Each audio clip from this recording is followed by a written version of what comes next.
All right, and welcome back, everybody, to another episode of the Beast Report. I'm your host, Scott Biskobing. Hope everybody's doing well tonight. We got an exciting show for you guys, as always. I am joined by the man himself, Mr. Dan Infault. So let's go ahead and bring Dan on the show. What's up, Hey, sir? what's going Not much. Not much. Just happy to be doing another show. Had a fun weekend of getting out, doing some scouting, a little shed hunting. Had a little bit of success. Found a handful of them, but more importantly, found some new spots that I'm interested interested in diving a little bit deeper into. How about yourself? on? Oh, just living the life, man. Yeah, you were out there. 24. You had a busy weekend. You were out there both Saturday and Sunday, Oh yeah, scouting a couple sleeps different over. pieces, huh? Oh yeah, pounding it. Yeah, well, and we're going to get into that here in just a little bit. But there's just a couple things I want to bring up here. A little bit of business stuff here to talk about. We are going to be at the Open Season Sportsman's Expo at the Kalahari Resort in Wisconsin Dells. It's in a couple weekends from now, March 27th, 28th, and 29th. And you'll be able to come say hi to Dan and shoot the breeze with him and check out the Stealth Outdoors booth. That's booth number 1729. I believe that's in the Kalahari Ballroom. So it's off of the main hall, which I think they call the African Hall or something like that. And we'll be positioned right next to Pat and Pat from Huntstock, Yep. which It'll be one big booth, hunt stock, and me and stealth. yes, correct. Absolutely. So you'll be able to say hi to those guys and get some more information about the fun things that are going to be happening at Huntstock Midwest at Dodge County Fairgrounds in Beaver Dam, Wisconsin. That's July 17th, 18th, and 19th. So hopefully you guys are getting your tickets and making your plans, taking some time off that you can spend the entire weekend with us out there.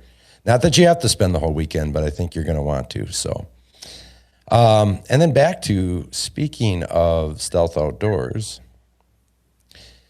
you guys should definitely be going over to the Hunting Beast store.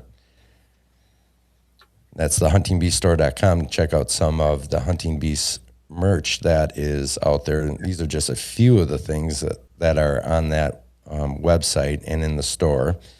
But I wanted to just quickly talk about something very specific, and that is the tactical vest. And many of you guys have seen Dan wearing this in some of the videos, some of the workshops, if you were out there, as well as on the show from time to time here. It comes in the drab green as well as the blaze orange. This is a kind of your all-around, one-purpose, or maybe even multi-purpose tactical vest that comes equipped with its own wind indicator pocket, which you can see there. It would be on the right pocket, but on the left side of your left side while I'm looking at the pictures here, I guess. And when I brought up the fact that, or brought up Stealth Outdoors, right now, between now, tonight, this moment, right now, don't leave us, but right after the show, head on over to the huntingbeaststore.com and order this vest between now and through Sunday night, I guess. Lou is going to be sending you a free medium Hunting Beast stealth strip roll with every purchase. So I spoke with Lou a little bit earlier this afternoon, and he's like, you know what, let's throw this out here for the fans, and if they want to get their hands on the new tactical Beast vest, he's going to throw a little something in for you too.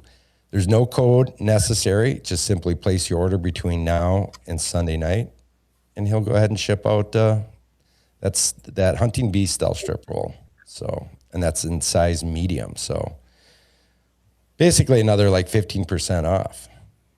So that was mighty nice of Lou to do that. And you didn't even know about that, did you, Dan?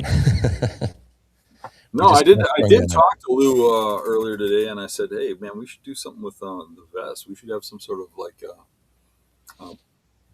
promotion. Get a couple moving." We haven't talked about them in a little while.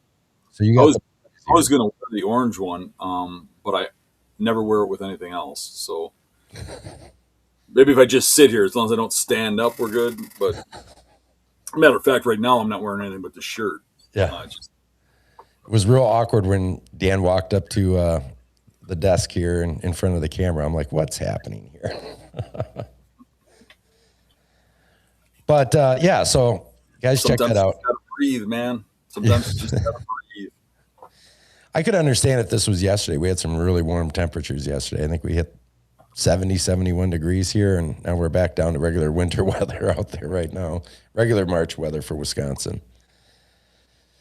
So let's get into tonight's topic here. And we're kind of talking about how you can use hunting pressure on public land to your advantage.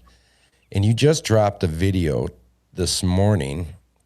I believe you titled it something along those same lines as well. And forgive me if I don't recall exactly what you titled it, but we're kind of spinning off that a little bit. Why don't you, if you will, Dan, maybe give us a little synopsis on what you and Eric were up to on Saturday?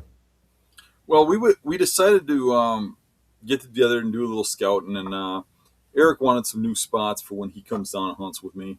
And we decided to go hit a couple properties and look for some stuff for Eric to get into, or me. So we,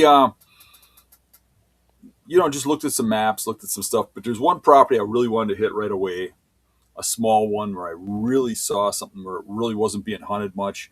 I was kind of interested in what was going on there, so I ran a camera there all year, and I didn't get one hunter on it in the way that a hunter would walk through there. Not one, not a hiker, not a hunter, nothing. And so I was really excited about that property and wanted to look a little closer now that it's the off season. And we pulled up to the property, and we didn't show it on the video, but there's a guy walking. There's a vehicle parked there, and a guy walking through there, coming right out of what I wanted to scout, carrying a shed antler, pretty big shed antler too. So I'm sure I'm going to have some competition this fall. So from there, we just drove past and let that guy be.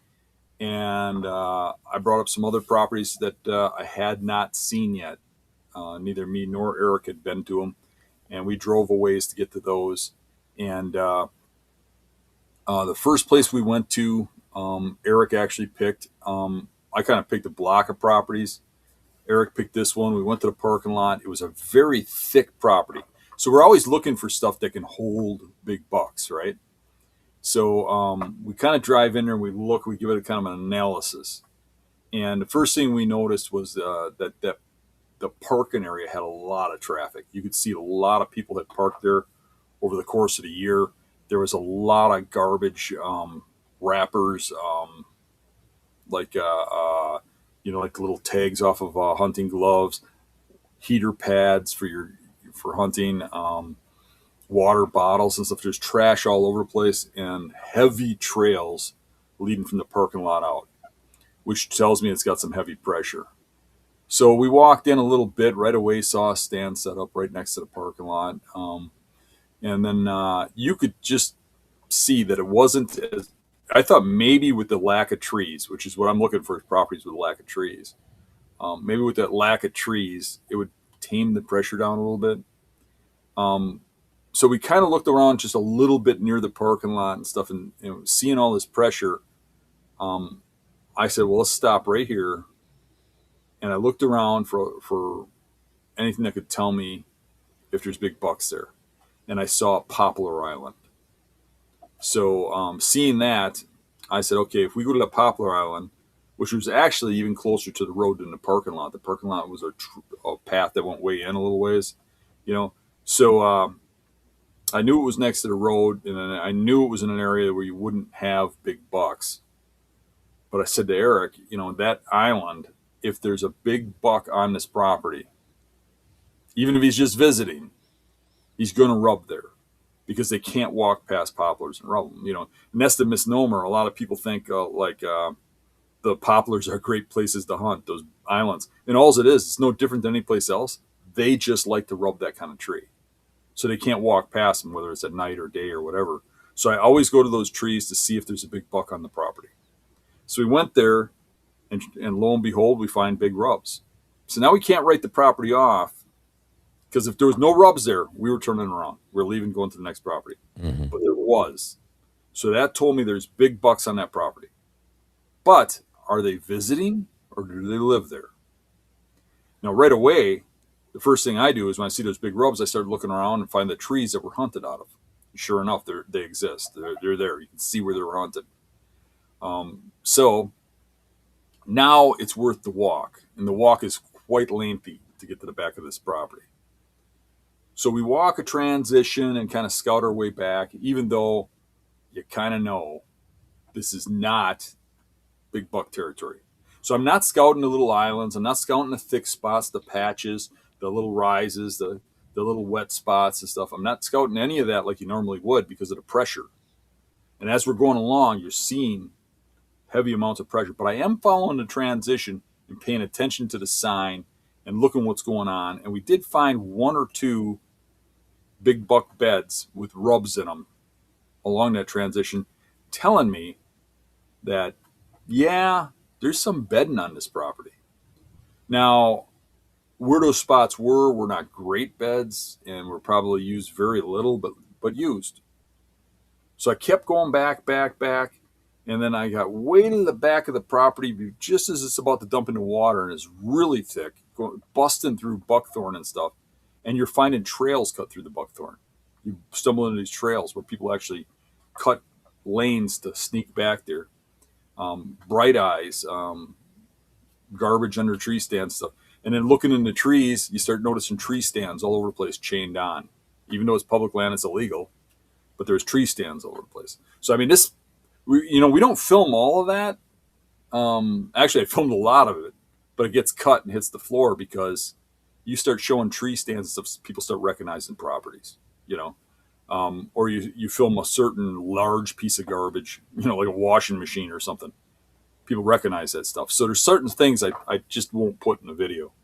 But we got up to the water's edge, and you could see in the different mapping software that we used that there was flowing water in front of us. We had to cross flowing water to get back there. And I thought, well, this is going to stop people. This is more than just, ankle deep water. This is going to go over the boots. Yeah. But right now it's frozen.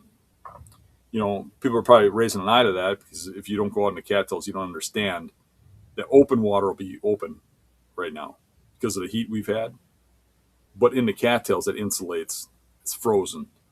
I wouldn't say it's safe, but it's frozen. So we're kind of navigating our way back there, trying to stay on cattails. And all of a sudden, I just crashed right through. And I went up to my about my hips, not quite because I had my phone in my back pocket and it didn't get wet, but the water was almost up to the phone. And Eric had a fun time filming me laughing, saying, "You're the one that always says don't stop filming." I'm like, "That's when it's you in the water, not when it's then you stop filming." Yeah. I didn't hit bottom, but I was able to catch the sides, and I was just kind of hovering on the edge of the ice. It was like muck. And I shouldn't say I didn't hit bottom. I was on muck, Yeah. but it was loose muck. I could go down deeper. Every time I'd move, I'd go deeper. But I was able to crawl myself out. And then you're standing on the ice right next to the hole, emptying your boots and stuff, wondering if you're going to crash back through.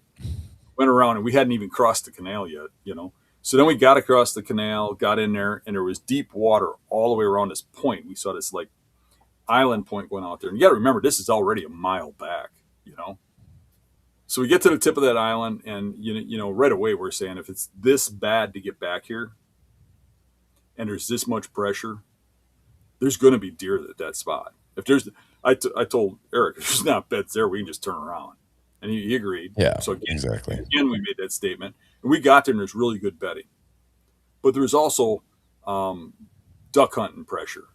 We found a teal decoy laying out there. We found a canoe hidden in the canal that was alongside of it.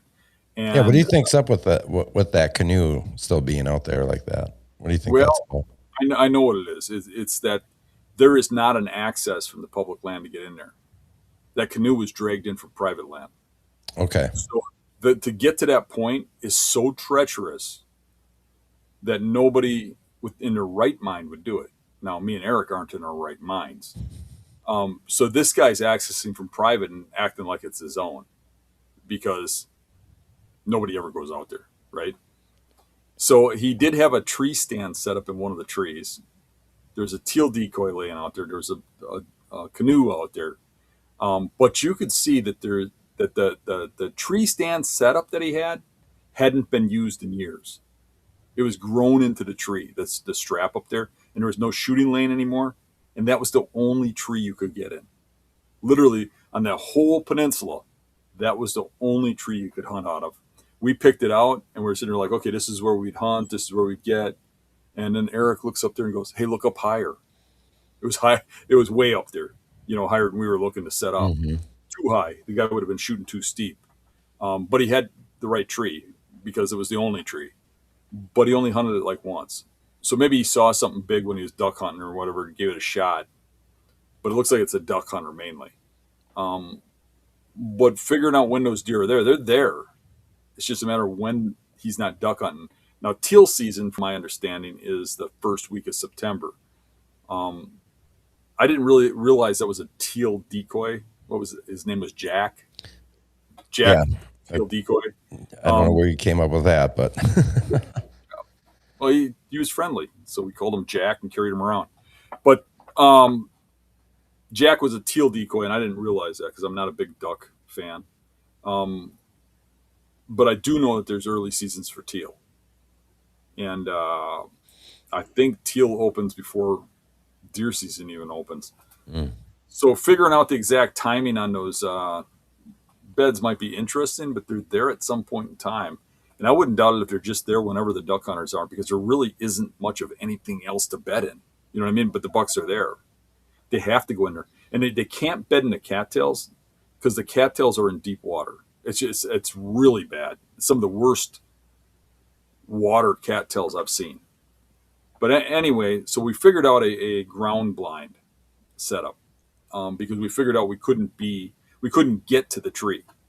You'd have to come like the landowner from his, because you're funneled by water too close to the bedding. So we assumed that we'd have to hunt it in the morning. We found a way to get in. We found a setup that was like 10, 15 yards in the cattails where there's a grassy spot in between the two best bedding areas where we could set up and figure that out. So that took half a day to get that one spot. So then we wanted to get to the back of the property that was even further. This is a pretty big property. So we went back to the mainland and started navigating along the edge and figuring we'd look at the sign. We wanted to go into, there's some cedars. We wanted to see if there's big rubs in the cedars, and there was. But every big rub, you could just look around and go, oh, there's the setup. There's where the guy's hunting. There's the scent wick hanging in the tree. There's the marks in the tree. There's another tree stand. Every place there was a rub or a scrape, somebody had a setup. So the place is getting pounded. So then we took that edge until it hit the land border and realized that there's no way to get to the back without dumping into the water. It looked like some people were trespassing a little onto private land and going around, which is common. Land. Yeah. They were skating by about 15, 20 yards onto private. But we waded through the water, went over, and from that mainland, when we were in the cedars, I was looking out and I saw an island of oaks, and there wasn't much for oaks out there at all because it was all swamp, right, and lowland. And like I said, even where it was high ground, it was all real thick brush. So them oaks had a couple tapering down points off of them going into the cattails, and I said, there should be bedding over there. So we got over there, and I kind of assumed there might be hunting pressure in the oaks, even though it's difficult to get to. However, when we got into the oaks were extremely mature, really huge, and underneath them was all solid buckthorn, like the broomstick size diameter, just way too thick to get an arrow through, and I couldn't see any place where anybody had set up. And like I said, that you had to get wet through or trespass. Right. So we followed that down out of the oaks, and there was real heavy trails going into those oaks. And the other side of oaks was crops, pretty good crops, like a variety. Um, and so we followed the trails down into some poplars, and the poplars had rubs in them like they should, but I didn't see the bedding there that I expected. It just wasn't as good as what I thought it should be. But the poplars were a little open grass, and they kind of abruptly ended at wet cattails where you go into water. There were beds in there, but not like oh my gosh, this is a great spot. You know what I mean? So So real quick, just let me, if I can interrupt here. For those maybe wondering, how are you identifying those beds as, or differentiating them from fall beds to, say, winter beds? Or do you think it doesn't really matter in some of those spots because it's got the most cover? okay, so um, this spot here in the poplars, I was saying that those beds were early season, maybe even summer, but definitely some into the season, early season. But there weren't very many. Mm-hmm. Weren't really marked up with rubs. There was a couple big rubs in the poplars, but one or two of them looked early season, like when I expected the beds to be early season. I mean, the beds weren't matted down, hardened to the ground, or you had some plant life coming up in them. I'm Okay. sure, you know, so it wasn't anytime very recently. And you got to think that actually November rubs are pretty recent because they get buried in snow and stuff. And by right now, they're still worn a little, right? Sure. So, anywho, the other beds, we at the first peninsula, we determined those to be all year whenever there wasn't duck pressure, and the reason for that was they were worn out and they were their only place for them to bed, in that whole end of the property, and there's obviously big bucks over there. So I don't. I would think they're probably going up onto private and out of that property when they get kicked out of there by the duck hunters. Um, but I think when they're not being bothered by the duck hunters, some of those beds were worn right to the dirt. We kicked the deer out of there when we went in. One jumped out of a bed and ran. We didn't see it, but we saw the sign of it. Um, there was fresh tracks in the beds. There was hair in the beds. There was old sign in the beds. There was rubs from early season. There was rubs from late season. There was rubs from middle season. You can see fresh browse. You can see old browse in the dogwood. Obviously, deer are on that peninsula all year, and there's no real reason why they'd be there for anything other than bedding, Okay. because it's like it's surrounded by water, and they got to walk through water. I mean, practically swim um, to get to this spot. So that's what they're going there for, is the bed. So from the poplar island, um, when we came up on a little higher ground, I looked out over the cattails and I stared across them. It looked like just cattails as far as you can see, but staring out there, I noticed some brush. Just you could barely see it. Like there's some dogwood out there, but not a lot. But you see just a little bit mixed in the cattails. And I had a discussion with Eric about it. I said, "You see the dogwood out there?" And at first you couldn't see it, but when you look close enough, you could make it out. And I said, that could be a spot. There's going to be high ground there if there's dogwood there, where most of it's underwater. I said, but let's just go out and check this one tree out. There's a tree out in the cattails. We'll check under that tree, and then we'll follow the transition and see what kind of trails go over there. We got to that tree, and literally this tree must have been on one little tiny high spot. Everything around it was underwater, and there's this giant muskrat nest under it. So that was a dud. We kept going, and all of a sudden we hit a massive trail that was coming out of those oaks, heading right into that bedding area, or into that dogwood area, right? So we started following. I mean, this trail was extremely heavy, busted down and wide, and it's not a human trail. So we get down a little ways, and all of a sudden another trail joins it that's almost as big, and then another one, and then you start getting cross trails. And then the closer we get to that dogwood, the better it looks. And all of a sudden we start running into just huge beds everywhere. I mean, just like dozens and dozens and dozens of beds of all different ages. new, fresh, old. Um, and then we even found a dead deer in there, a deer that got killed and died in there. And then, I mean, there's probably 100 beds in it, this little small area where they move around in bed. And I'm sure it was holding deer constantly. And then we followed that out on heavy trails up another point that had a really good tree to set up on. So it's such a big bedding area, it needs two setups. Well, there's two ways they can exit out of there. Um, but that was the next really good setup that we had.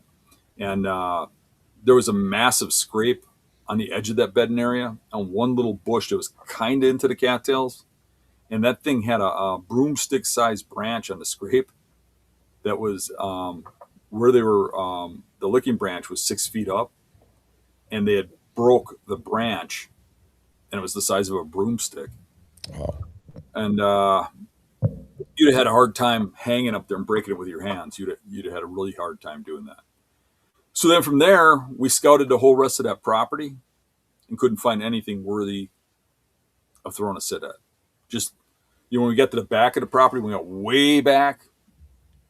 We just started running the tree stands again, and then sign coming off the private to the backside. The backside was landlocked, but there was a lot of sign coming in from the private land. wow. I guess back to some of the bedding there. When in those areas where you feel like those beds were probably somewhat vacated, at least during the duck season and that, how soon do you think that those bucks are coming back to some of those bedding areas? Or do you think that's pretty much done until maybe closer to this time of year? We kicked deer out of there when we went in. They're in Yeah. there now. So I think both of But the like two, how soon after, say, duck season? mm, Like if you wanted to hunt it, say maybe later season, maybe shortly after the rut or after gun season. I would say they'd be a little leery. Yeah. Probably at least 20, 30 days. You Okay. know, which I don't know if you have that much time during the season. Really, it's hard to say. I mean, maybe if a guy went out there and duck hunted a couple times because of how good the bedding area is, they come back in or they're used to them. I don't know. Mm-hmm. We'd have to find out. But there's so much sign back there. There's some periods of time during hunting season that they're there. I would say for sure in winter time, there's probably nobody duck hunting in there. There wasn't like shells laying all over the place and stuff. There was the canoe that was sunk. It was full of water. Obviously, it was still good. I mean, they're just going to have to empty it out or whatever. So it was frozen in there all winter. Yeah. And then there was the duck decoy that fell out of whoever's bag when they left. And if it was a teal and teal season's early, correct me if I'm wrong, I don't know, maybe they hunt teal during the regular season too. But if it's early season, maybe he's just teal hunted and then left, because whenever he hunted last, he dropped that decoy because it was right in the middle of the trail. Sure. But I mean, figuring out that timing would probably be a good thing for that one. That is a hard spot, though. You got a half drown to get there. I mean, I'd do it. It would be. I can't imagine how good that spot would be if that landowner wasn't accessing it for Yeah. duck hunting. I can't imagine how good that'd be. I would think a guy has to just throw some hunts in there and see what happens. I do think rut could be hit or miss. With the bedding in there, I could see deer coming up and down that peninsula off the private and in and out of the cattails and looking for does, but not if there's somebody in there every day duck hunting. Some guys duck hunt pretty heavy during rut, right? Right. So it's hard for me to know. I'm not really a duck hunter. If they grow antlers, let me know. But it's a catchy one. The other one is a lot more predictable. The other bedding. You mind taking a couple quick questions here before we move on? That's what we're here for. All right. Kevin Johnson asks, "Hey guys, good to see you again. Have you ever used the pressure from pheasant opener to possibly have an opportunity? I have some. I'm in Southwest Minnesota with a fair amount of public. Thanks, guys." Yeah, it's been um, kind of different than what most people expect. Obviously, pheasant hunters have pressure. Now, we got a lot of pheasant hunting on these properties that I'm talking about, that where I hunt. They release them here, and we saw a pheasant sign on the property we were on. We saw pheasant feathers and stuff. And the only place you see that much pheasant sign is where they release them. Yeah. So, what I found is I've tried to like intercept deer that can move from pheasant hunters, like on opening day of pheasant. I'm sure if you got in the right spot and the right scenario, it would work. But for the most part, I've always only seen little bucks. It would always be the little ones that just run panic, or they sneak ahead of the pheasant hunters as they're coming out. And it was always a nice morning hunt because they'd start pheasant hunting later in the morning, right? On most properties. I mean, I know it's different on some properties than others, but they open it in the mornings, like late mornings, almost midday, and those pheasant hunters come in and do a push for you. But it's like those little ones are the ones that get up and move around. It seems to me like the big ones, been there, done that. They understand how it works, and they have a good escape. They're not going far, and they're getting isolated by water, and they're just not. It's just really hard to get pheasant hunters to move giant bucks to you. But what I do get that works for me with pheasant hunters is when they move into an area, like you let them hunt there a couple days, and then that pressure will put the deer where they belong. Like you'll get bucks that bet a little bit sloppy until they get pressure. But once they get that pressure, they lock into those tight areas where they're inaccessible. And to me, that makes them easier. Because it's like the property I was just talking about. You put all that pressure in there, and there's two spots they could be. If you took all that pressure out of there and that spot was Iowa, man, those deer could be anywhere in there. You know what I mean? Or say it's a private lease or a managed piece of property. Those deer could be anywhere in there. I mean, the two spots we talked about are still highly likely and probably the best spots. But the deer could bed in one of the other spots. You put pressure in there, and you put those deer into those spots for sure. We even talk like, hey, this would be a good opening day spot, say, right? Like say that teal hunter ain't there, right? This would be a good opening day. Yeah, but let's wait about 2-3 days. Let the pressure make sure that buck's back here. You know what I mean? Sure. Yeah, I do. We had a spot, and the spot's still there, but the pressure's kind of picked up. But there's a spot I hunted that's a bowl, a big round bowl of cattails, surrounded by grass. And there's a tree line around that whole bowl. And in the center of that cattail mass is an island, a little small oak island that tapers down into bedding.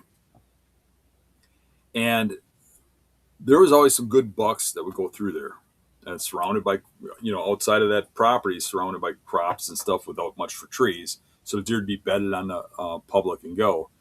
But the pheasant hunters would just, they'd release pheasants and all that grass. And it's just looked at as a pheasant hunting property.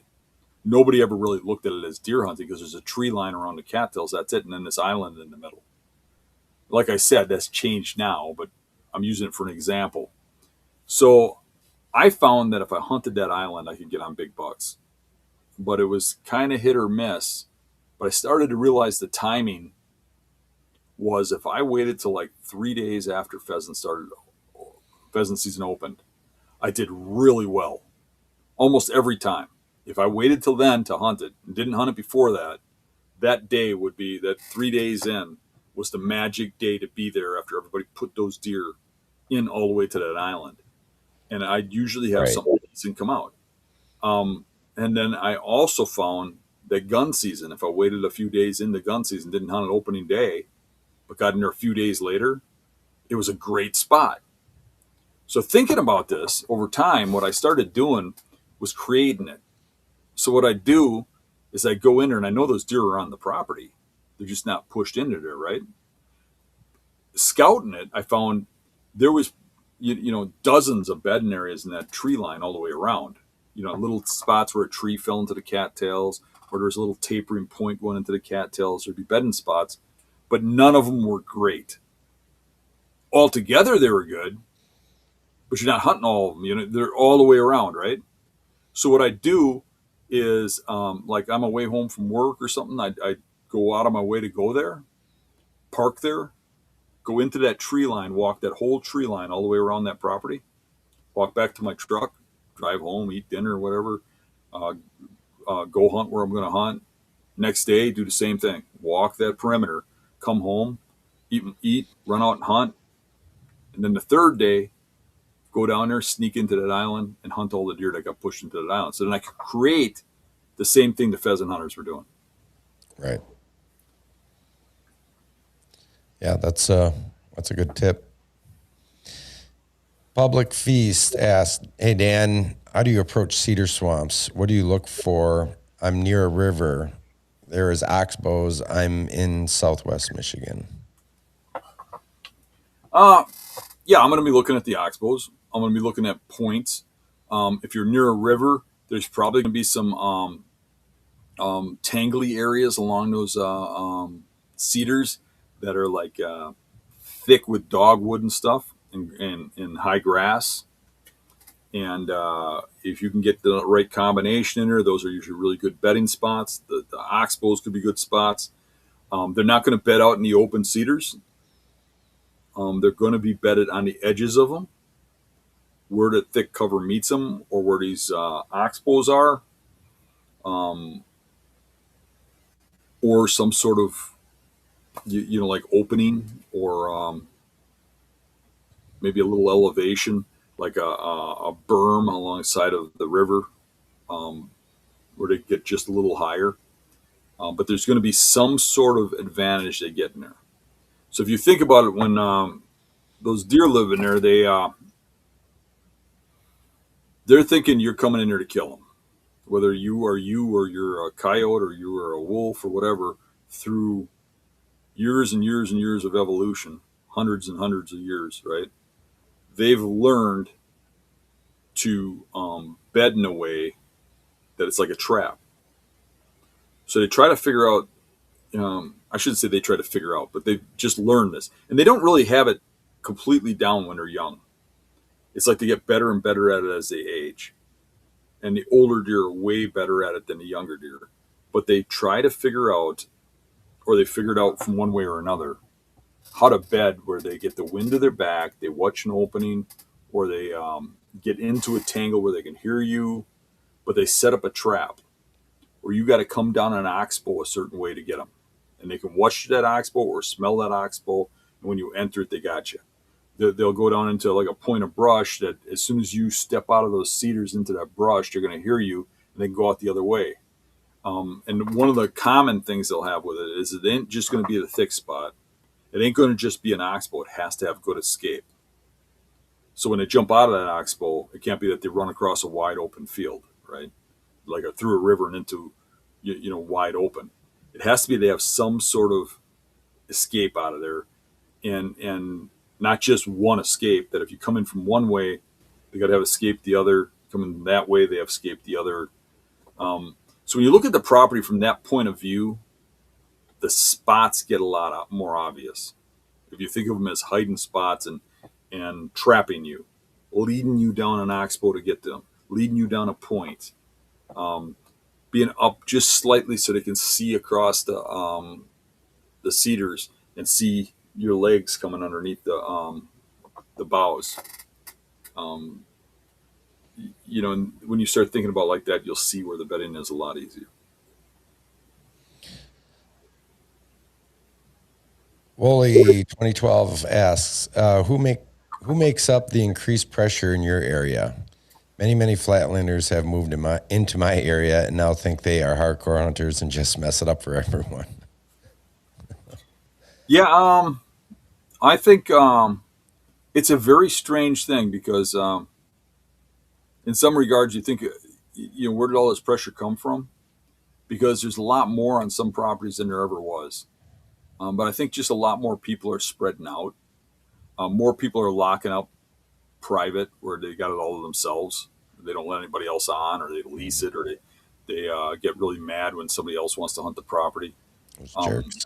where it used to be, lots of people hunted on the private, but to some regards, there's always been a lot of pressure on the public. The biggest difference isn't the pressure, it's the type of pressure. They're a lot more educated now. It used to be beginners and amateurs are what filled the public woods. And you used to be able to walk through the woods and just laugh, like, how do any of these guys in this field of pumpkins, because they're all blaze orange and gun season, right? Think a deer is going to get to them and walk by the 20 people around them. You look at woods and there'd be guys everywhere, and you think the guy in the middle, what's he thinking? Does he think, even if one gets to him, somebody's already going to be shot at. There's going to be a fight over who gets it. But you look at that and you look at the property, and it used to be, you'd see all these people out there. Like, I'd get on an island or something in the older days, and nobody hunted islands. And I'd get out there and people be looking at me like, what's that dumbass doing? During duck, staying out there, right? And I'd get on this island, and from the islands, you'd be able to see all the orange across the whole woods. And I'd have deer going underneath me, and I'm just waiting for the big one. And all those guys just shoot anything they see. You don't hear a shot. You know what I mean? I don't know. And still to this day, I hardly ever see people dragging deer out of the public land. Every now and then somebody drag one out. And it's like all those hunters, nobody's killing anything, but I'm seeing deer constantly. But they have gotten more educated. They have learned how to hunt better. They're learning how to hunt the points and stuff. They're learning how to hunt the islands. So what you're seeing isn't an increase in pressure in most places. What you're seeing is an increase in pressure in the types of terrain that you hunt, that you didn't see pressure in those spots before. Because it used to be, we walk through a mile of people, and then we'd be in a spot where there's no people. But now you're kind of, competing for those spots. So really what it's become is you have to adapt to it. You have to become even better. So you have to figure out, well, how are the deer adapting? So sometimes now the obvious points, the obvious islands got people on them, got hunters on them. So you have to look for the not so obvious stuff. You have to look for the hidden stuff, or the stuff where you have to half-ass drown to get to. It's either really remote or it's right under their noses and they're missing it. But you got to find the stuff where nobody's going. A lot of what I'm finding now, with this last property kind of being the exception, is the properties that don't have trees, that are brushy, seem to be better properties usually. But it's hit or miss. I mean, you can go to a property that looks great and there's nobody there, and you can go to a property that looks like crap and it's crowded, and they're not that far apart. I don't know why, but people are people. They choose places for whatever reasons. So you just got to get around and keep looking. This is a question that kind of comes up from time to time, actually quite frequently, but how much of what you're doing in the hunting public and that do you think plays a role in an uptick in pressure on public land and maybe guys pushing deeper than what you saw maybe 10 years ago? I don't think it's making a difference in pushing deeper, but I do think it's having an uptick in hunting pressure. I think pushing deeper is 99% Onyx did that. Okay. As soon as people started running that Onyx app, they started feeling safe in the woods. Before Onyx, I used to see people that have ribbons all the way to their trees. They'd hunt next to the road. Out of cat eyes. Yeah. Now you see people aren't afraid to go deep with Onyx, or some other app. But we do have an uptick in hunting because of people like me and because of the hunting public. And I believe the hunting public feels the same way I do. I started this to help people. I started people to grow hunting. I wanted more people to come in hunting. I know a lot of people don't like me for that, but I know a lot of people do. A lot of people have better lives because now they're hunting and they're enjoying it and they're killing stuff. They have more confidence to go on public land, whereas if let's say they got kicked off of a lease or something, or they lost that piece of private for whatever reason, for a lot of people, they'd probably feel like, well, I might just have to hang it up. Some of them gave up, yeah. And I've had so many people say that they were at their wits' end and about to give up on hunting. Mm-hmm. And because of what I've taught them, they've come around. So yeah, I'm making a difference in bringing people into hunting. And if you don't like that, oh well, because I want more hunters. I want people to experience what I've experienced. I want them to live the life I live, because I'm living life 100%. I'm loving everything I do and loving how I live. I mean, I think the only thing that would make it more enjoyable for me is if I quit all the social media and the videos and everything and just went off on my own and hunted. But then I wouldn't be propagating other people, bringing them into this, which I kind of feel almost like I'm supposed to do that. I don't know how to say it, but I feel like it's the rite of passage just to bring other people into this, especially young people and stuff. I mean, what do they have in life? A computer, a phone, and they sit in their house at their kitchen table. I mean, my God, when I watch my kids start getting into that phase of like when they grew up, I mean, it was better then than it is now. Yeah. But even then, I was like, my God, would you get out of the house and go get in some trouble? I mean, I never had to go to the police station and bail them out or anything. I mean, what kind of childhood is that, right? Right. But but they need to get into something. You know what I mean? And they're going to either get into trouble, or they're going to get into something that's weird, or they're going to get into hunting. I think that's what we're supposed to do. We're predators. I mean, we've kind of come away from who we are and what we are as a people. And I think the whole world would be better and people would get along better if we all met at a hunting camp someday and went hunting. I really do. And I don't think there's anything better you can do for your kids or your families to teach them about the outdoors, teach them how to make a fire with a bow and a stick.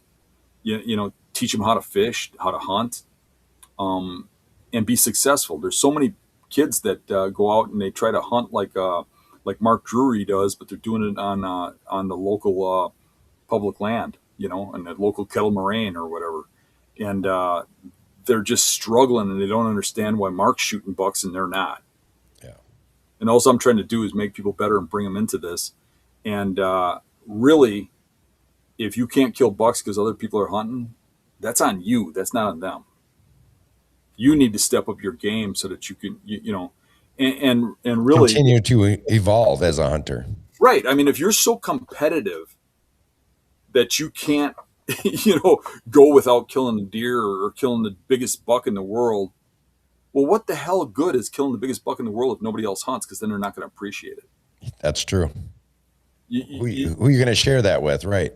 You might as well go shoot 6-pointers because nobody will know the difference if nobody else hunts, right? Good point. All right. There is a lot of comments coming in here and some questions. I'm going to try to get through a couple of these here. This question, it says, Dan, how much pressure will make you leave a spot alone, or what's something that will make you vacate a potential good area? Waters and woods. Okay. How much pressure will make you leave a spot alone? If I'm finding big buck sign, I could care less how much pressure there is.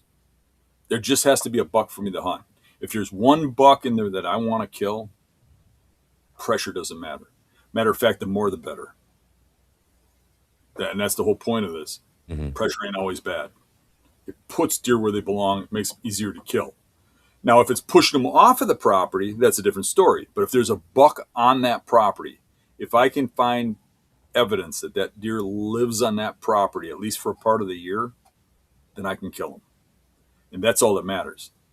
What was the other half of the question? You removed it. It was, or what's something that will make you vacate a potential good area? If you're not getting buck sign, I would imagine if there's no sign on a big buck there. If I'm not finding a big buck, there isn't much that'll make me vacate an area except for that there isn't the deer I want to hunt. So I would much rather be on a property that has multiple bucks I'd like to shoot. I know that sounds cliche, but literally your odds are so much higher if there's multiple bucks than if there's one in an area. If you get what I mean, because any one of those 3 bucks per se could be in that spot, not just the one. It makes your odds 3 times higher than if it's one buck, right? So multiple bucks will draw me to an area. So what'll keep me from hunting a different area is if there's a bigger buck or more bucks on a different property. Yeah, because you're not putting all your eggs in one basket.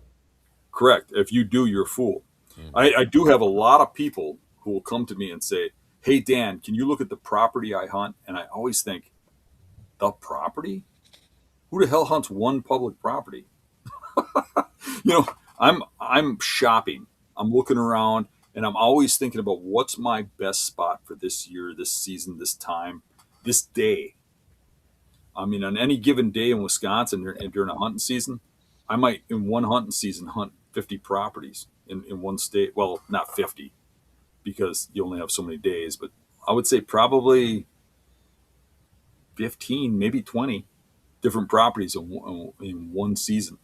But that changes drastically year to year. So if I get onto some big bucks, I might narrow that down to 3 properties. I might narrow that down to 1 if a buck's big enough or I want him bad enough, or he made me mad enough at him. Then I'll focus on him. But for the most part, you need to shop around until you find what you want. Yeah.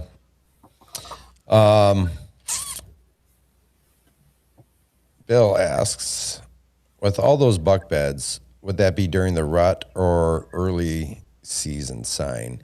And I believe he's referencing, I mean, this was 12 minutes ago that he asked this. And sometimes people are a little bit behind, so you may have covered. Talking about that second bedding area that had hundreds. I think so. I believe so, yes. I believe that is primary bedding, and they're bedding there all season. Now, I have to look at that, and I have to say, when's the best time to set it? Just because deer are bedding there all season doesn't mean the biggest bucks are. So that gets a little iffy. What we discussed over that spot was, well, we know when they're leaving here, they're going straight through oaks to get to crops.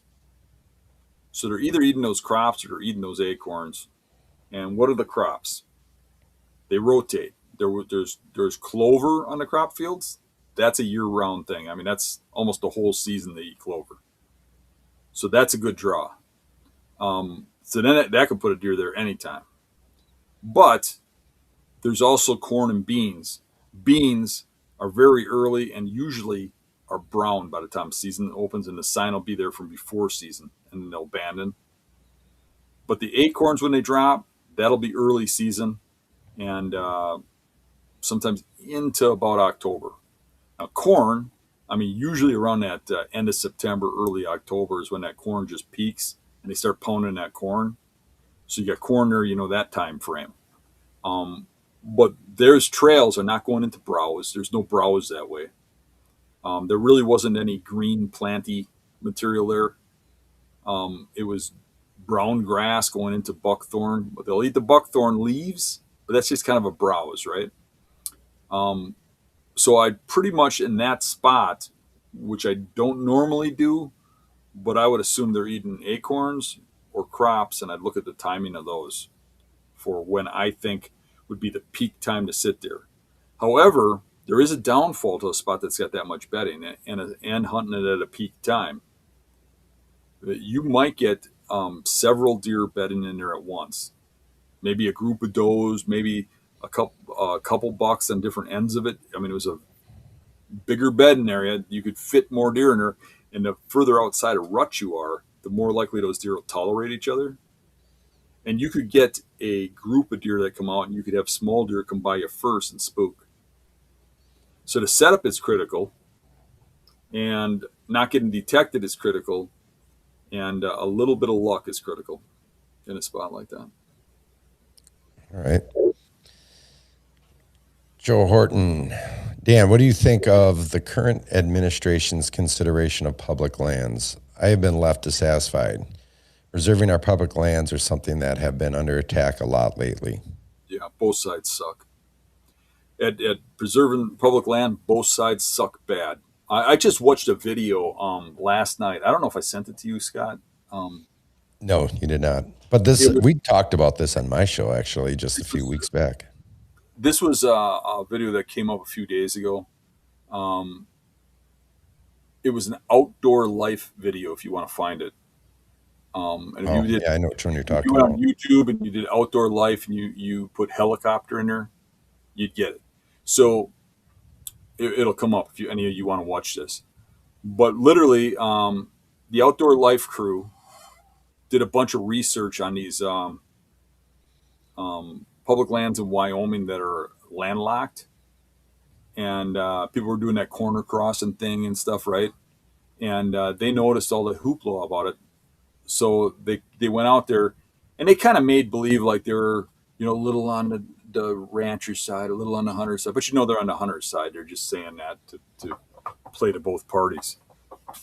But I'm on the hunter side too, so don't take that wrong. But they took a helicopter and they made sure legally they could fly in there and land on there. They checked with the aviation, they checked with the law, they called the wardens, they checked everything out, and then they flew in there with a helicopter, landed on this public land that's landlocked, and an outfitter was using it as his own, who owns a huge ranch adjacent to it.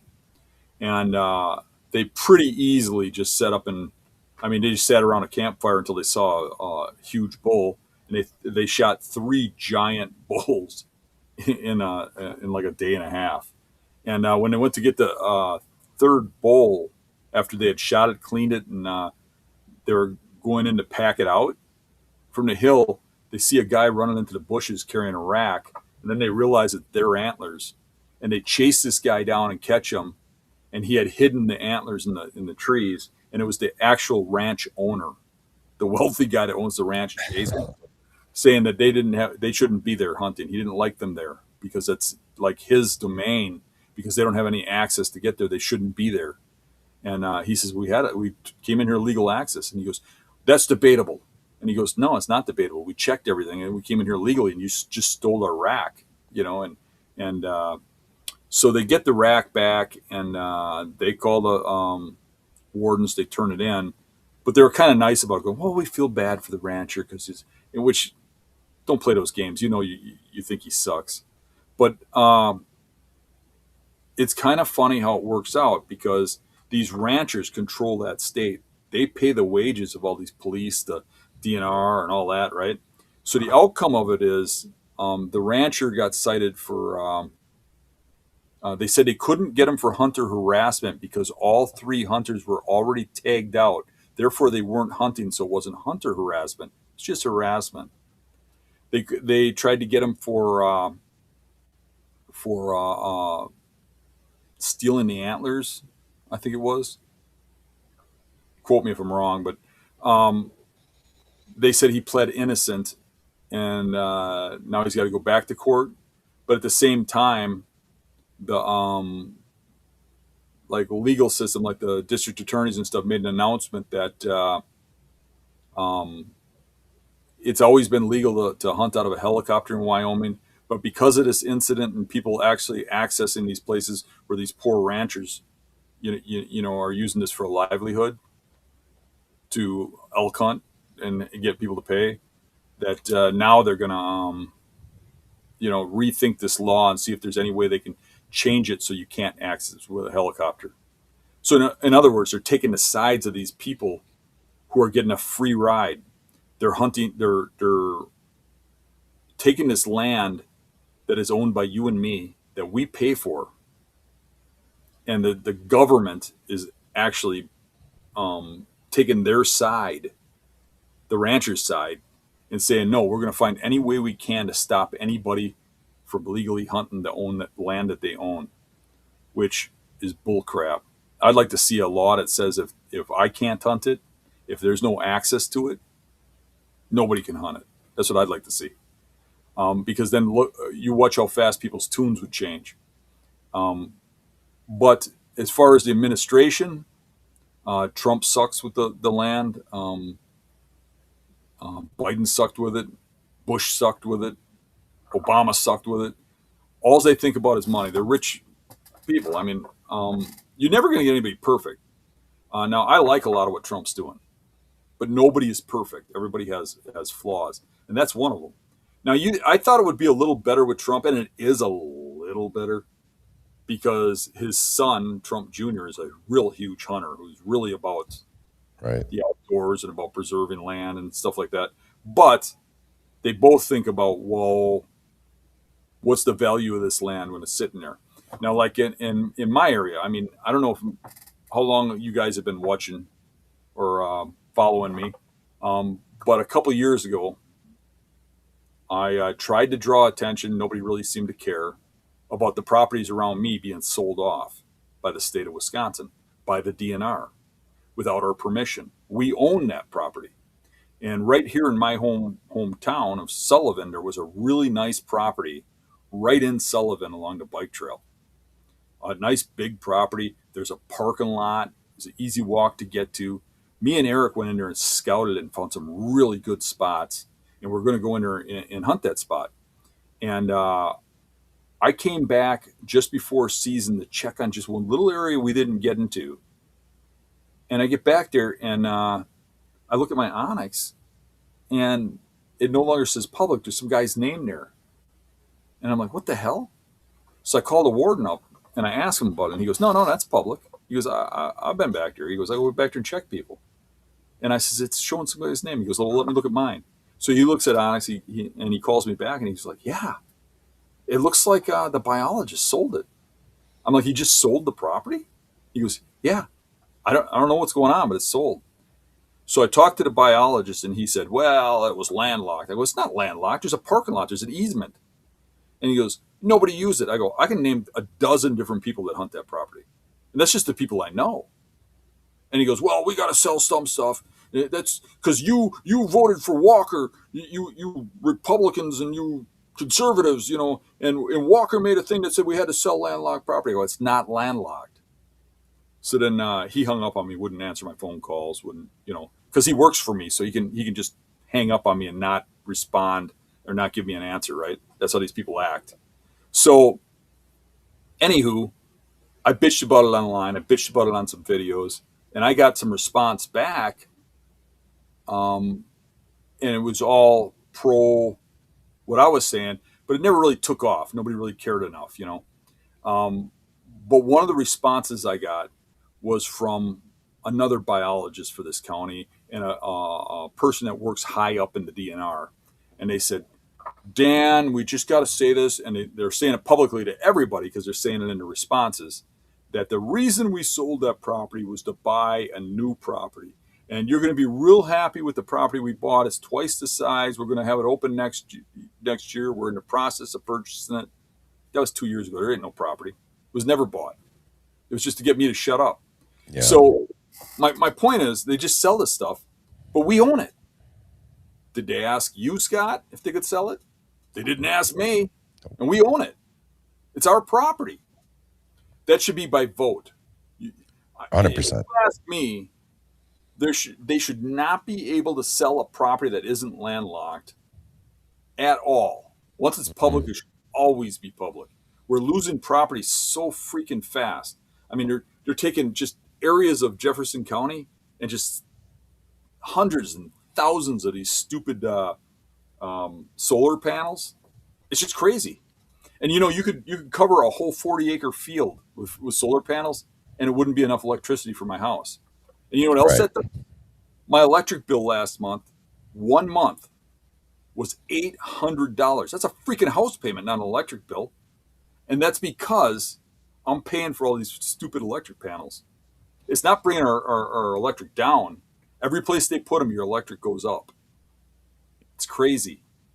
But that's a whole. Why do you think that is? I think because we're paying for the crap. We're paying for all the crap they're doing. Oh. Is it like long-term gain or huggers that don't want to, burn oil and gas and stuff like that, Right. And I mean, you're seeing them all over. It's crazy. Yeah. It's nuts. And to lose public land, like you said, that should never be on the table, and it certainly shouldn't ever be a situation where the public or the taxpayers aren't made aware of it in a very public forum. It seems very under the table and very.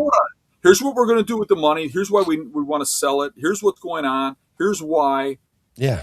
Now you got an argument about it. Let's hear it, and then we'll have a vote on it. That's the Hmm. way it should be. That's the way it's meant to be. And if they're not going to do that, they should just not be able to sell them. If they're not going to do it by a public format, so I'm not real happy with the way the Wisconsin DNR handles the sale of properties. And they'll tell me the same crap, like this state has more public land than any other state, and all this kind of crap because of the up north stuff Yeah. that's been devastated by their management of wolves. But we should be able to vote on whether or not it gets sold. They don't want that because they know they'd lose. We wouldn't vote on it. But on the other hand, if it were law that they can't sell a public property without my permission, hell, I'd do fundraisers to raise money to buy more property. But who Yeah. wants to put money into that? Who wants any money like now if you sell hunting products, you're supposed to do like a 15% tax, which is pretty high, into this I forget the name of it, this fund that buys public land. Well, okay, you put all this money in it as a product developer, and then they sell it, and the governor gets a new truck. I mean, they won't even tell me what they did with the money. Yeah. That's not to mention what they do to these properties. Then they go out there with bulldozers and crap and putting water holes in spots that don't need water holes, put hiking trails in and stuff. I mean, yeah, there should be properties where tree huggers should be able to go hug a tree. But if they're going to put a trail through these properties, it should be voted on by the town, by the area, by the people. Hmm. Otherwise, I think the properties should be left alone. They should be left how they are. Maybe you go in there and do a logging program, but as far as putting roads in there and paths in there for people to put ride bicycles through the properties and stuff, it's just bull crap. Yeah. You had just brought up some of the stuff about northern Wisconsin that reminded me. I saw this question earlier here, so I'm just going to bring this one up here real quick. It's from the walleye guy, or that walleye guy.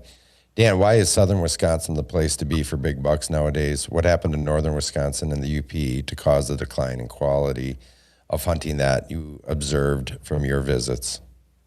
Uh, there's a few things. It ain't one thing in particular. Which Um, is what a lot of people are going to assume you would say, maybe, right. Well, or they have that thought. there's a lot of food in southern Wisconsin. There's a lot of protected land in southern Wisconsin. A lot of places where they can hide, where nobody can go in there and do deer drives through, through the city, through the town, through the backyards, through the tree huggers' property. So there's a lot of places where deer can hide and propagate and grow, and there's a lot of food. They're not starving to death down here, and when they're healthy, because they eat well, they have more fawns. And then on the other hand, when you get to northern Wisconsin, you're starting to have a lot more predators. You have wolves, you have bears, and believe it or not, bears eat a lot of deer. They're fawn killers. I've seen studies where they, one bear can kill,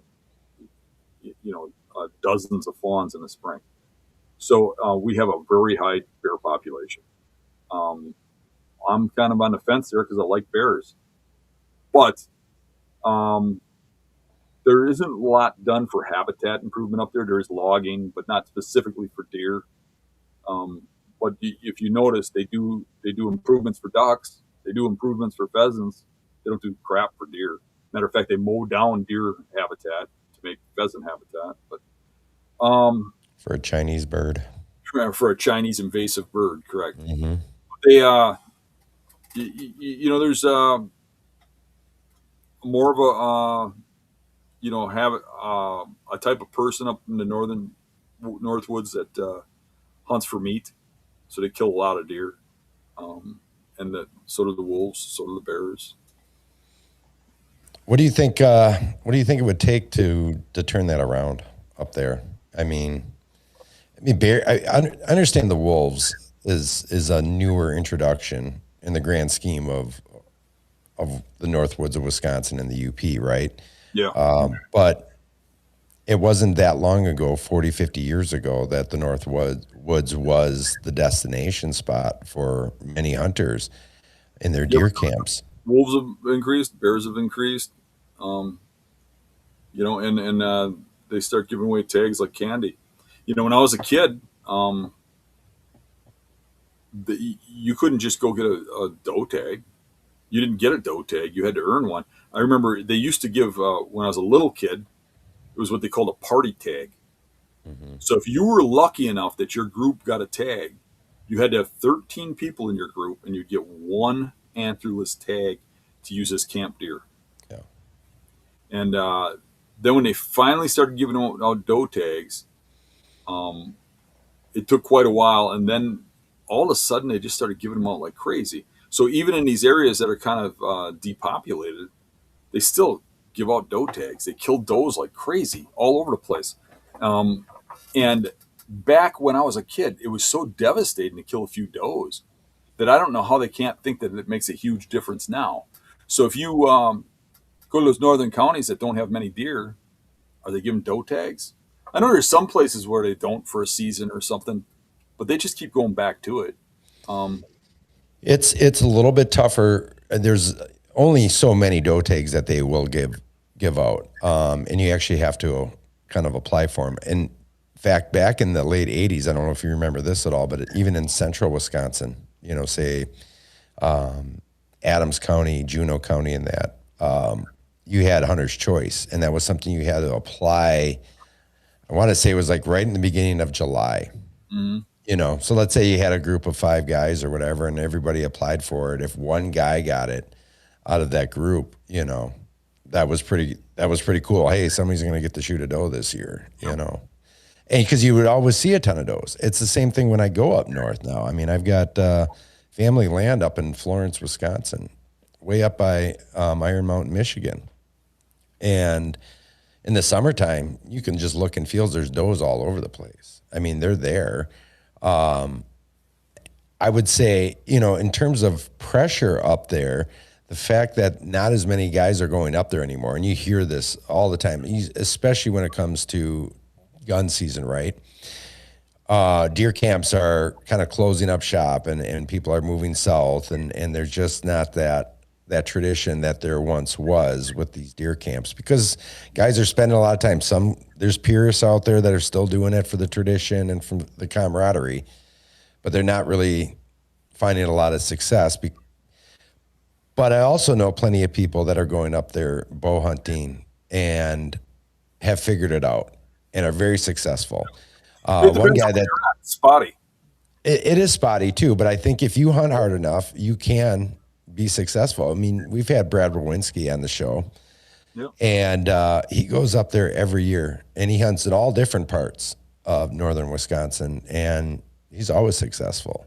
Yeah, there are good bucks in northern Wisconsin. It isn't as It's a bad as tougher hunt. say. It's just I don't think the question was, is there good bucks to hunt up there, or is it really bad? I guess it kind of did lean that way a little bit, but it's not that bad. It's just that it's not as good as southern Wisconsin, Oh, especially if for you're sure. seeing mature big bucks. It's Hmm. not as good, but there are spots. I mean, there's spots up there in Bayfield County and stuff where I've hunted where it's still really good. People are shooting some really slammer bucks up there. There's spotty spots all over the place up there. But I will say that the best spots in the Northwoods seem to be near the towns. Yeah, Steve here just brought up that Menominee has tons of deer. I've also seen, I don't know if he's talking about the city of Menominee, but in the Eau Claire, Chippewa Falls area, Black River Falls, I mean, there's still some really, really good deer hunting I wouldn't call in Black that River area. Falls up north. Maybe, well, You know what's not, funny about that is Black River Falls has a pretty good bear that's no population more North and a Central. pretty good wolf population Hmm. that they kind of hide from us, but it's true because I ran for many years dozens of trail cameras over bear baits up there, and the number of wolves that were coming in were staggering, and the number of bears. Right, so the bears aren't as heavy as up north.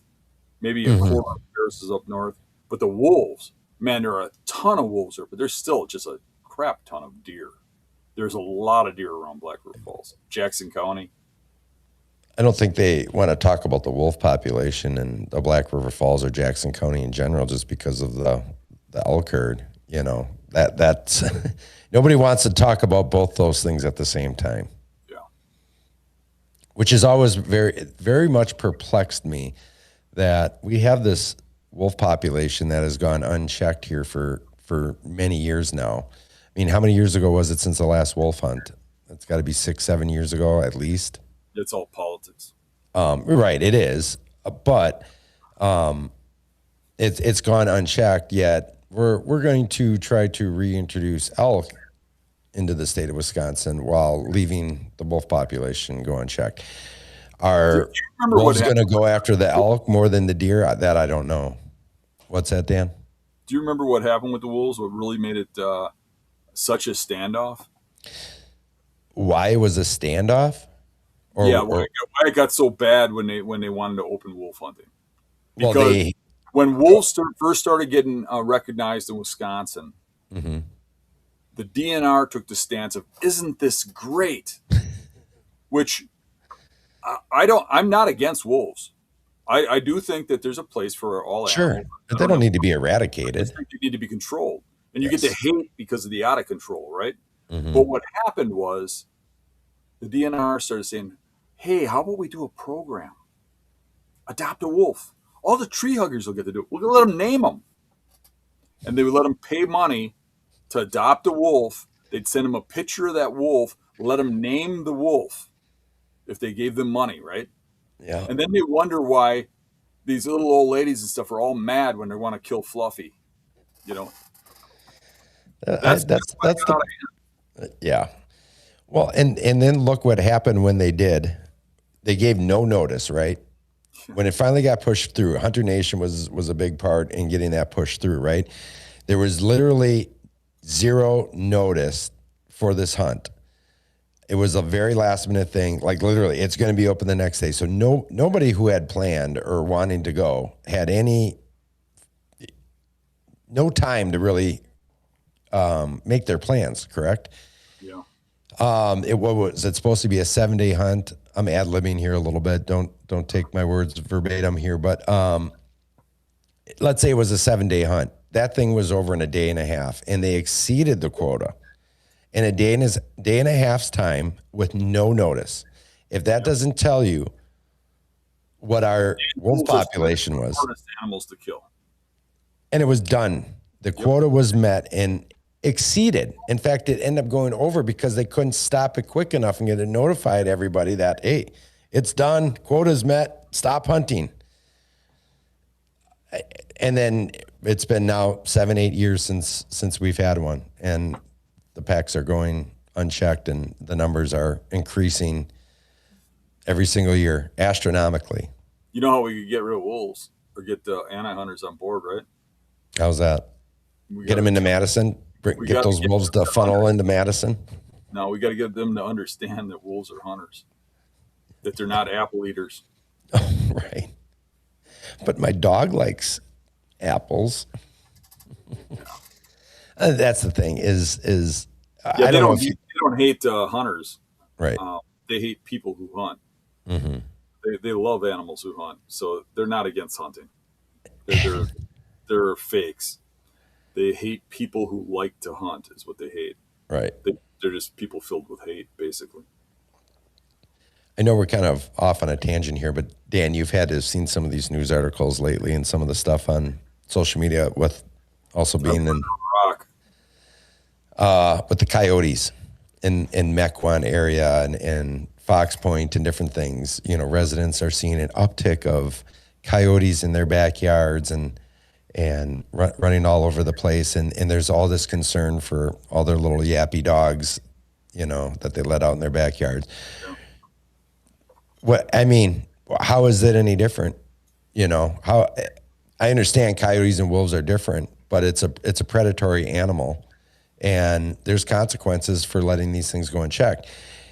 Coyotes are not going unchecked, and we still can't get control of them. So what do they think is going to end up happening with wolves? Do wolves breed less than coyotes? No. So at what point is it going to get out of control? At what point will there be wolves? I mean, I know coyotes are a little more adaptable to urban environments and things like that, but I mean, let's be real. They're both canines. They both are breeding at the same kind of rate. It's only a matter of time. Yeah. But it's just I find it comical to. I mean, I understand this time of year it's breeding season, and you're going to see them running a lot more around more during the day. You're going to hear them calling at night, the yipping and yapping and whatnot. But it's always funny that the news here in southeast Wisconsin, and I'm sure this is, I'm just using that as an example. I'm sure it's the case in all over, but when it's in those types of communities, every news outlet is reporting on it, and sometimes 3-4 times a week. Yeah. So let's dial it back here a little bit. We have a little bit of time left if you want to keep going, Yeah. and get back to talking about how we can use hunting pressure to your advantage. What other ways, Dan, have you seen, or that have you used, maybe some examples over the years using other hunters to your advantage? One of the big ones, Not just pushing them to an island or whatever, but maybe on a different piece. I mean, go ahead. You take it where you want to take it. one of the big ones is going to be that you can look at a property and you kind of read where hunters are going to be. So that's going to help you with pressure. So if you can look at a map of a public property and you can say, well, this whole wooded section coming out of the parking lot here is all going to be hunted. This spot over here is going to be hunted. It's got easy access. This is going to be hunted. Where is not going to be hunted on that map? Maybe there's some real remote stuff where you got to go through some water to get to. Maybe there's some stuff right alongside the road that's being missed, right up against a parking lot where you can't park on the side of the road. You have to go in from a parking lot. Maybe you got a property that's got a long access to a parking lot that's interior, and the stuff between that parking lot and the road off to the sides is not being hunted. And then find the terrain in those spots. So you take that property and you can eliminate 90% of it, because the pressure in a lot of the areas that we're hunting, guys that are in Michigan, Wisconsin, some of these high hunting areas, those spots are going to be the only spots that aren't getting pounded. And it's not that deer are these super intelligent animals that can think, where would people be? They don't think like that.